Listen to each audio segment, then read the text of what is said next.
The Texas sun burned hot over McAllister Ranch, casting long shadows across the dusty auction ring. Men stood along the fence rail, their shirts sweat-stained and tucked into worn jeans, hats pulled low to block the glare. It was just another horse auction in Greystone County. At least, that's what everyone thought.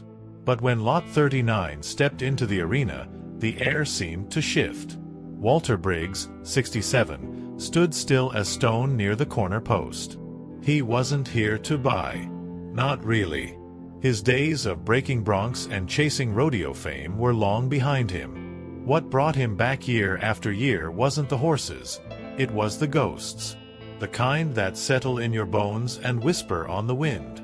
Eleanor, his wife, had vanished 22 years ago without a word. Folks said she'd run off, but Walter never believed that.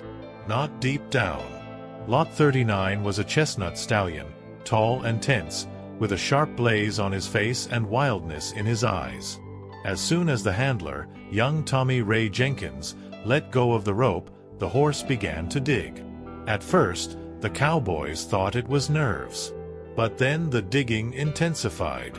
Powerful, deliberate strikes. Dirt flew. Clyde Rourke, the town vet, leaned over the fence, muttering, "That ain't normal." Walter stepped forward, drawn by something he couldn't explain. The stallion slammed a hoof into the dirt one last time, then stopped. Breathing heavy, he stared down at the ground, ears forward. Walter knelt slowly, brushing back the loosened soil with his bare hands. That's when he saw it, a small wooden box, half-rotted, metal hinges rusted shut. His breath caught. He opened it with trembling fingers.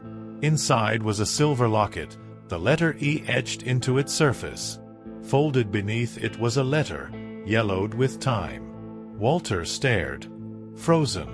That locket had belonged to Eleanor. She wore it every single day until the night she disappeared. His knees buckled, and he fell into the dust, heart pounding like it was 20 years ago. As silence fell across the ring, boots crunched on gravel behind him. He turned slowly, still gripping the box. Standing there, weathered and cold-eyed, was Caleb Boone, a man he once trusted like a brother. Caleb's voice was low and sharp as a cattle brand. "You were never supposed to find that, Walter." Walter's hands clenched tighter around the old wooden box, knuckles white, as he stared at Caleb Boone. The years had carved deep lines in Caleb's face, but the coldness in his eyes hadn't changed. There was no surprise in his voice, just resignation, like a man watching a dam finally break. The silence between them felt heavier than the heat, the kind of silence that follows betrayal. "You knew this was here," Walter finally said, voice hoarse and low. The other men stayed quiet, sensing the moment wasn't meant for outsiders. Even Tommy Ray Jenkins, still holding the stallion's reins, didn't dare speak. Caleb didn't answer right away. He shifted his weight, boots grinding into the dirt. Then, with a slow nod, he said, "I knew, but not exactly where." His tone was flat, but his eyes darted, searching Walter's face for something. Maybe forgiveness, maybe fear. Walter stood up slowly, chest tight. Sheriff Hank Dalton had walked over by now, having seen the commotion from the side barn. He rested one hand on his belt buckle, the other wiping sweat from his brow. "What in God's name is going on?" he asked, glancing at the box. Walter turned toward him and held it up. This belonged to Eleanor." The sheriff froze. His weathered face went pale for a moment, then quickly hardened. "That can't be," he muttered, more to himself than anyone else. Clyde Rourke stepped forward cautiously.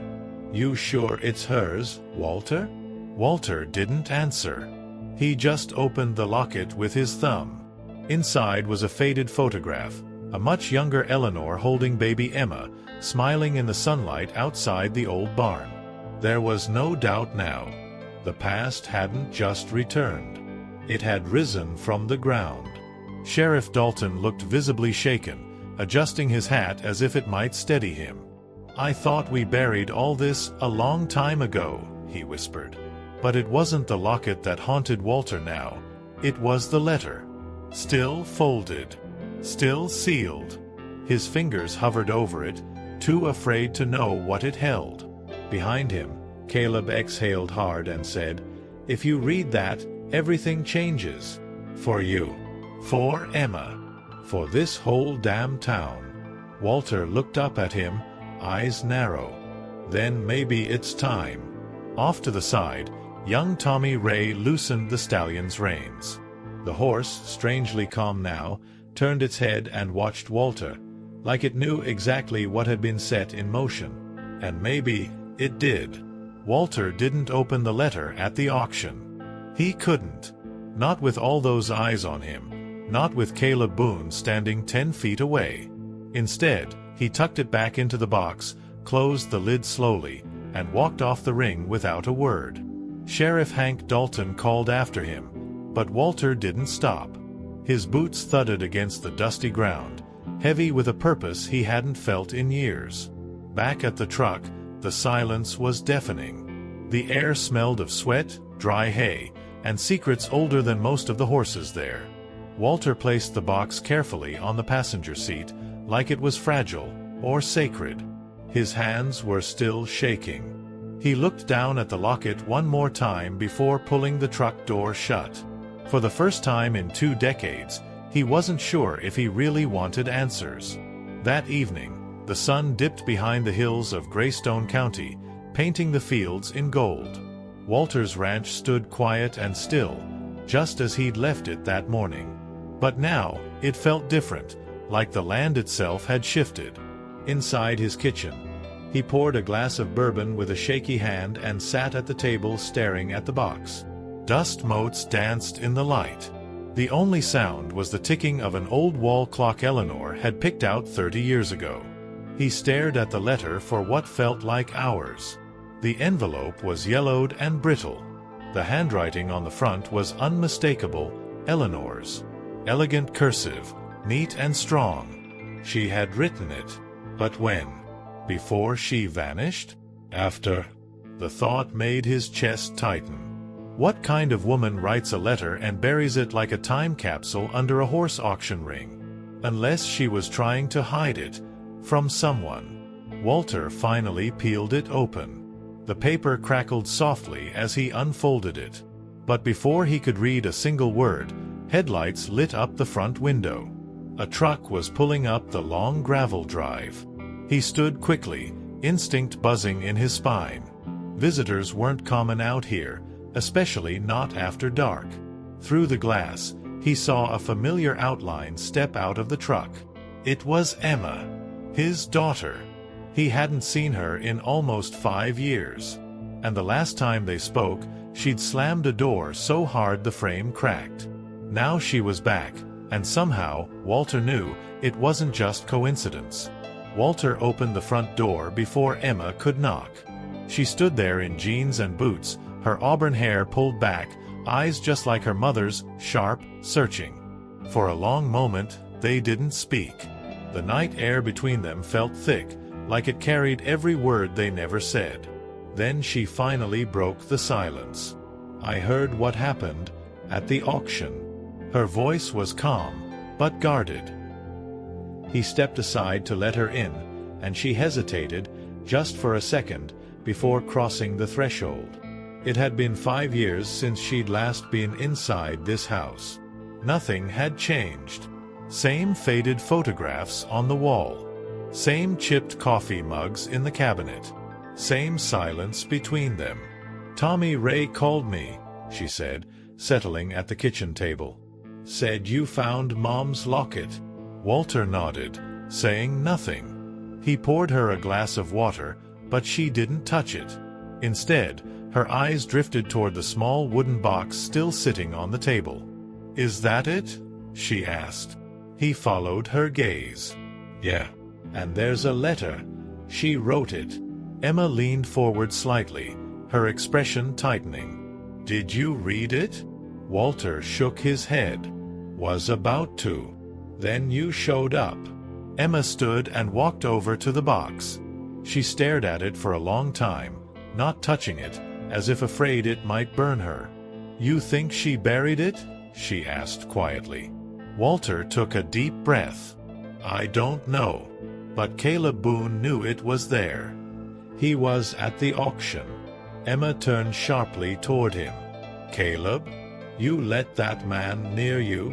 Her voice cracked with anger, not just at Caleb, but at the weight of everything buried in their family. Walter sat back down and looked at her. "You don't know the half of it, Emma. The things that happened back then. We were all younger and scared. Sheriff Dalton's involved too, in ways I can't explain yet." Emma stared at him, her hands trembling. "Do you think she's alive?" The question hit him like a punch to the ribs. He didn't know. He didn't want to hope, not after so long. But something deep inside him whispered that the past wasn't done with them yet. Then, almost on instinct, Emma reached for the letter and unfolded it slowly. Walter didn't stop her. As her eyes scanned the first few lines, her face began to drain of color. She looked up, breath shallow, and said, "Dad, this wasn't written for you." Emma's hands trembled as she held the letter, her eyes darting across the faded ink. The room was completely silent, except for the ticking of the old wall clock and the soft rustle of the paper in her fingers. Walter watched her closely, his jaw clenched. "What do you mean it wasn't written for me?" he asked, his voice low, already dreading the answer. Emma didn't speak at first. She folded the letter carefully and placed it on the table, then looked her father in the eyes. "It's addressed to me," she said. "Not just my name, but things only I would understand. Mom talks about a night I don't remember. About someone she was afraid of. Someone who said he'd make her disappear if she didn't stay quiet." Walter's throat went dry. "She names him?" Emma nodded. "She doesn't say it outright, but she writes. He was always in your life, Emma. Closer than you knew. And when the time came, I had no choice but to vanish. To protect you." Her voice broke on the last words. Walter leaned back in his chair, staring at the ceiling like he could somehow make the past undo itself. "My God," he whispered. The front door creaked suddenly, and both of them turned their heads. It was Margie Lancaster, the neighbor from down the road, widow, nosy, and sharper than most folks gave her credit for.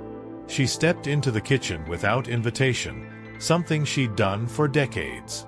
"Saw her car out front," she said, glancing at Emma with surprise. "Didn't think I'd see you back in these parts." Walter didn't answer. Emma looked up, eyes still red. "You knew my mom, right?" Margie tilted her head. "Knew her? Honey, Eleanor was my best friend. She told me things even your father didn't know." The room grew still again. Emma stepped closer. "Did she ever mention someone hurting her?" Margie's face shifted, just slightly, and she walked over to the table. "She did. Once. And I told her to go to Sheriff Dalton. But she said he already knew, and told her to keep quiet." Walter felt his stomach twist. He stood up, heart racing. "You're saying Hank, the sheriff, knew she was in danger and did nothing?" Margie gave him a long, quiet look. "I'm saying a lot of people in this town knew more than they let on. And one of them was living under your roof." Emma's breath caught. Walter turned pale. Because he suddenly remembered something Eleanor had whispered once, late at night, when she thought he was asleep. "He'll never stop watching her. Not even in this house." Walter sat back down, his breathing unsteady. Margie's words echoed in his head like thunder. "One of them was living under your roof." He looked at Emma, but she was staring at the letter again, her expression darkening. "Do you think she meant you?" she asked, voice cold. The question stung more than any accusation. "Emma, no," he said, but the doubt had already sunk in. "I was a fool," Walter muttered, almost to himself. "I thought I was protecting her." I thought we were safe here. But if Caleb Boone had his claws in this family even back then—" He stopped short, remembering how Caleb used to stop by unannounced in the months before Eleanor disappeared. Always with a fake smile. Always watching Emma. "You don't think—" Walter started, but couldn't finish. Margie cut in. "I do," she said plainly. "I always thought Caleb was bad news. Too friendly with your daughter, too close to Eleanor. But when she vanished, the sheriff told me to keep my mouth shut, said she'd just run off. But she never would have left Emma." Her voice cracked. "She wouldn't." Emma stepped away from the table, arms crossed tightly. "Why didn't anyone tell me this before? Why didn't you tell me?" she snapped at her father. Walter's voice faltered. "Because I didn't know what to believe. After she disappeared, everything fell apart. And the more I asked questions, the more people stopped answering." A knock on the door shattered the silence. 3 short raps, then a pause. Walter stiffened. It was nearly midnight. No one decent came calling at this hour. He motioned for Emma and Margie to stay back and walked slowly to the door. When he opened it, he found Sheriff Hank Dalton standing on the porch, hat in hand, face grim. "Walter," he said quietly, "we need to talk." Walter stepped outside and closed the door behind him. The 2 men stood in the dim porch light, years of trust and betrayal between them. Hank looked down, then met Walter's eyes. "I think Caleb's getting ready to leave town. Fast. You stirred something up today, and now people are starting to talk." Walter narrowed his eyes. "Why come to me now, Hank?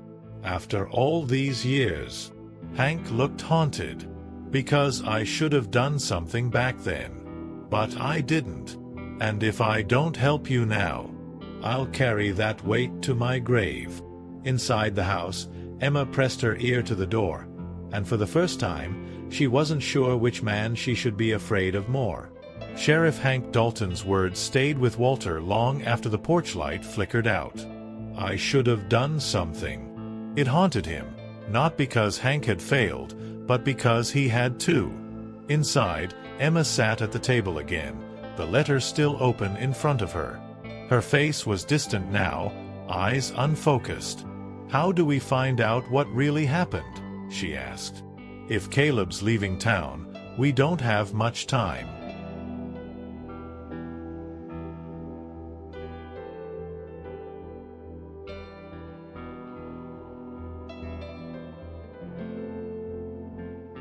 Walter returned to his seat, rubbing a hand over his jaw. "We start with who else was around back then. People who might have seen something, heard something. Someone who isn't afraid to talk anymore." Margie, arms crossed at the sink, nodded slowly. "I know someone.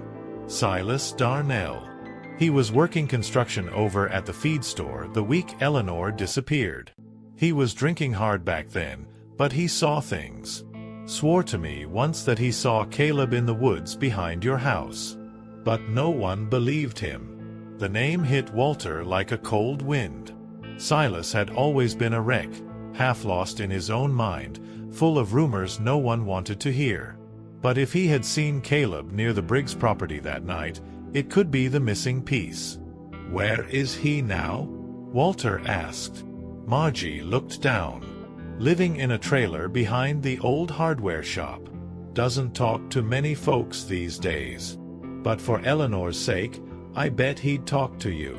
That night, under the cover of darkness, Walter and Emma drove out to the edge of town. The hardware store sat like a skeleton of its former self, boarded windows, weeds pushing through the pavement. Behind it, a single trailer glowed faintly from within. Walter knocked. No answer. He knocked again. Finally, the door creaked open, and Silas Darnell appeared, older than Walter remembered, his eyes sharp despite the years and liquor. "You're late," Silas muttered.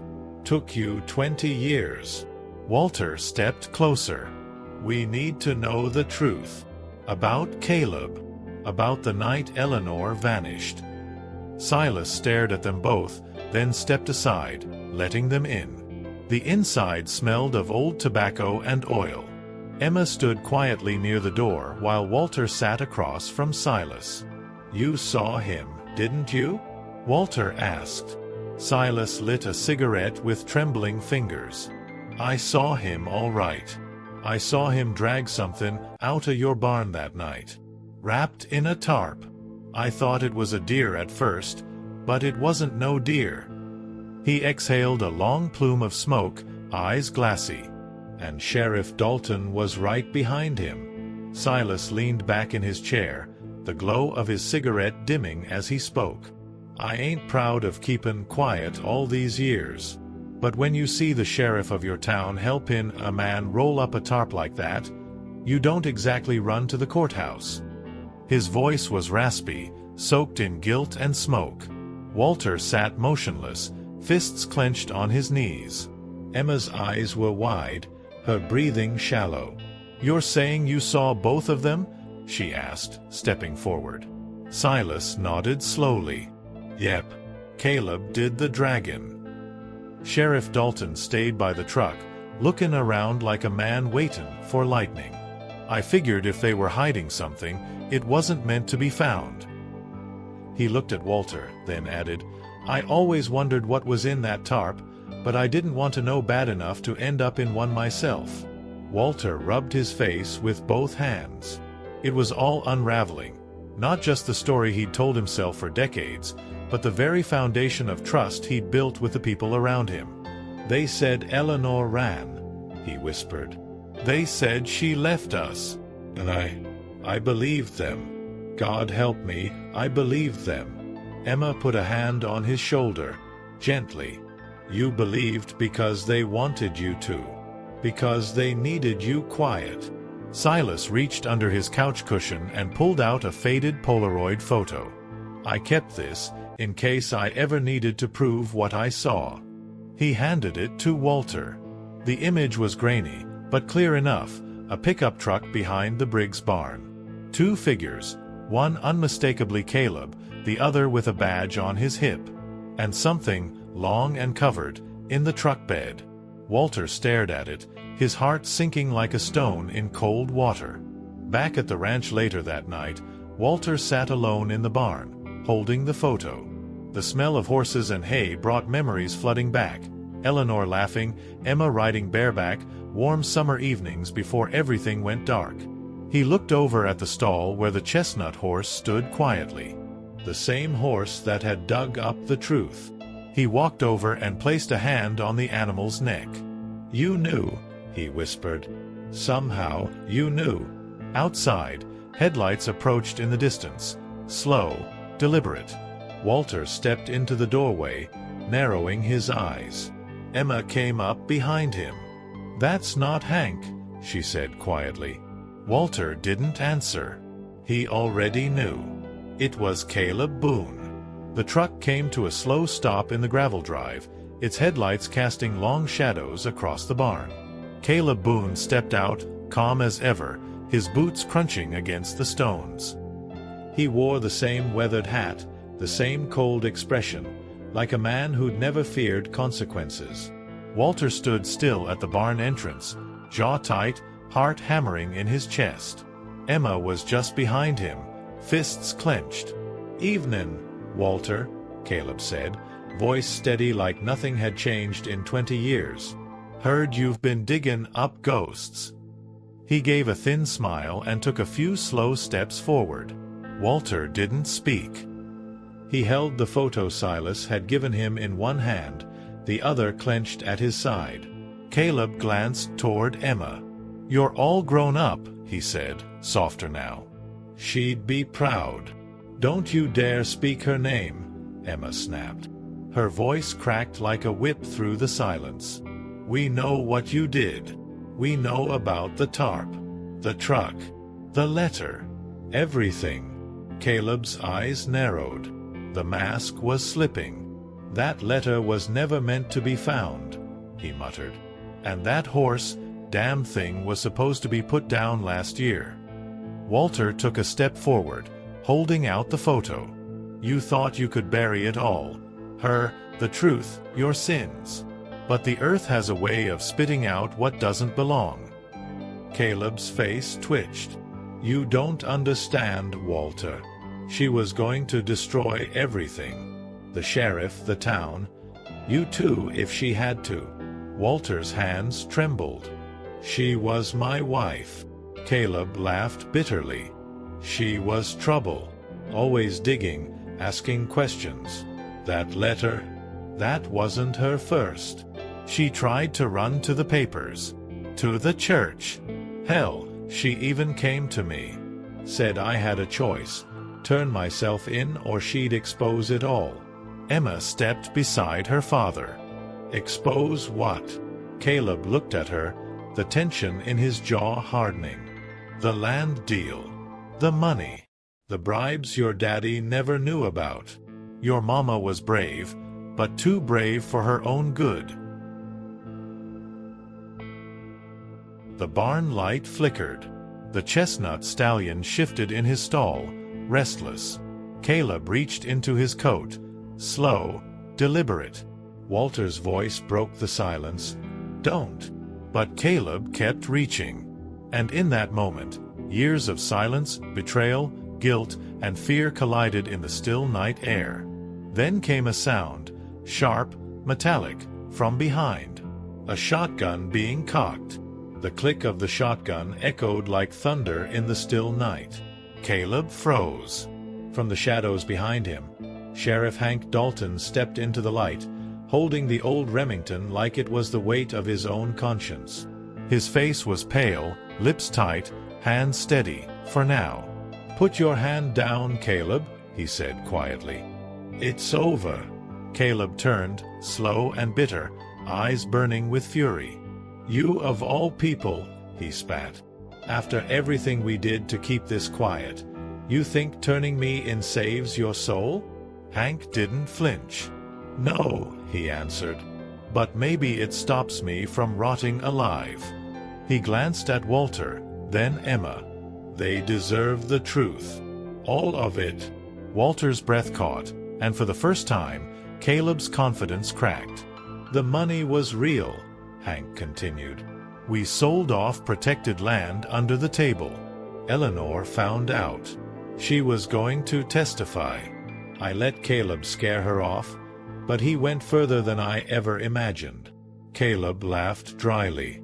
She didn't just run. I made her disappear, Hank. You knew it then, and you know it now. You just didn't have the guts to admit it. Hank's hands trembled on the shotgun. I buried my badge the day she vanished. Tonight, I bury you. Emma stepped forward, voice shaking. Where is she, Caleb? Where did you put her? Caleb stared at her, and for a moment, the monster faded. What remained was a broken man. She's not far, he said. East Field. Just past the creek. That old pecan tree. She's there. Walter fell to his knees, as if the confession had punched the breath from his lungs. 22 years of grief slammed into him all at once.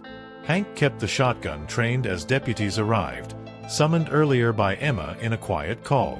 Caleb was cuffed and loaded into the back of a cruiser, his silence now louder than any scream. Walter stood at the edge of the field hours later, as the sun began to rise. Search crews dug carefully beneath the pecan tree.